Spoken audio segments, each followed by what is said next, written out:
સ્વામિનારાયણ. અત્યારના સમયમાં સમસ્યાઓ ઘણી બધી છે, જેમાં તમને વાત કરું તો જમીન પ્રદૂષણ, વાયુ પ્રદૂષણ, વધતી જતી વસ્તી, ઉર્જાની માંગ વગેરે જેવી. જેમાંની સમસ્યા કે જળ પ્રદૂષણ અને જમીન પ્રદૂષણ જે અટકાવવી મનુષ્યો દ્વારા સરળ છે, પરંતુ વાયુ પ્રદૂષણ અટકાવવી મનુષ્યો દ્વારા ખૂબ જ મુશ્કેલ છે. વાયુ પ્રદૂષણ અટકાવવા માટે વૃક્ષોની મહત્ત્વની ભૂમિકા રહેલી છે, પરંતુ વૃક્ષોનું ઉગતા 7 થી 8 વર્ષ લાગી જાય છે.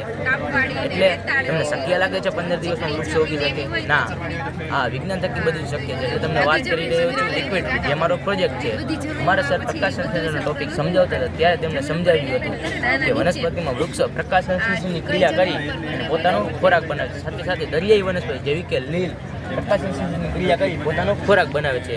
તેના પરથી અમે આ પ્રોજેક્ટ બનાવેલો છે. અમારા પ્રોજેક્ટનું નામ છે એર પ્યુરિફાયર, જે વિભાગ 5ની સ્વચ્છતા અને આરોગ્ય થીમમાં આવેલ છે. અમારો પ્રોજેક્ટ બનાવવા માટે એક પાત્ર લેવામાં આવે છે. તે પાત્રમાં પાણી ભરવામાં આવે છે. તેમાં એક ખાસ પ્રકારની લીલ, ક્લોરેલા નામની ખાસ પ્રકારની લીલ ઉમેરવામાં આવે છે. લીલ તો ઘણી બધી છે, જેવી કે નોર્મલ ગ્રીન આલ્ગી, સ્પિરુલિના, સ્કેન્ડસ મૂસ, ક્લોરેલા વલ્ગારિસ. જેમાંની ઘણી બધી લીલમાંથી આ વધુ સક્રિય લીલ છે. તમને વધુ સક્રિય એટલે કે કાર્બન ડાયોક્સાઇડનું ફાસ્ટેજ ઓક્સિજનમાં રૂપાંતર કરે છે. સાથે સાથે જેમાં ઓછા પ્રકાશ એટલે કે લાઇટના પ્રકાશે પણ તે કાર્યરત હોય છે આ લીલ. એ પછી આની અમે અસરકારકતા પણ ચકાસેલી છે.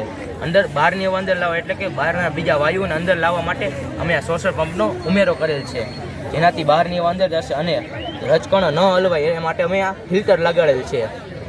અને આની અમે અસરકારકતા પણ ચકાસેલી છે. 10 લીટર પાણીમાં 50 ગ્રામ ક્લોરેલા નામની અમે આલ્ગી ઉમેરેલ છે. અને તેની અસરકારકતા ચકાસવા માટે મેં એક યંત્રનો પણ ઉપયોગ કરેલ હતો, જેમાં ઓક્સિજનનું પ્રમાણ કલાકનું 2 થી 3 લીટર છે અને દૈનિકનું ઓક્સિજન 72 થી 98 લીટર છે. અને હેનરીના નિયમ પ્રમાણે કેચના મૂલ્ય પ્રમાણે કાર્બન ડાયોક્સાઇડનું પ્રમાણ જેટલું ઓક્સિજનનું પ્રમાણ છે એટલું જ કાર્બન ડાયોક્સાઇડનું 72.98 લીટર છે. બાયોમાસ 2 થી 3 ગ્રામ ઉત્પન્ન થાય છે. અને અન્ય વાયુઓ જેવા કે કાર્બન મોનોક્સાઇડ જેવા વાયુઓ એ સાંદ્રતા ઘટાડી અને તેને 20 થી 21% ઓછી કરી નાખે છે. તેના પરથી અમે આ પ્રોજેક્ટ બનાવેલ છે. અને આ પ્રયોગથી આપણે વાયુ પ્રદૂષણને દૂર કરી શકીએ છીએ. અને વાયુ પ્રદૂષણ થતા રોગો એટલે જેવા કે અસ્થમા જેવા રોગોને આપણે દૂર કરી શકીએ છીએ. અને સામે કારખાનામાંથી જે પ્રદૂષણ નીકળે છે ત્યાં આપણે આ પ્રોજેક્ટને કાર્યરત કરી તો આપણે તે પ્રદૂષણને ઘટાડી શકીએ છીએ. અને આપણે આ પ્રોજેક્ટને મોટા પાયે કરવો હોય તો તેની અમે ડિઝાઇન કરેલી છે. અમે આવો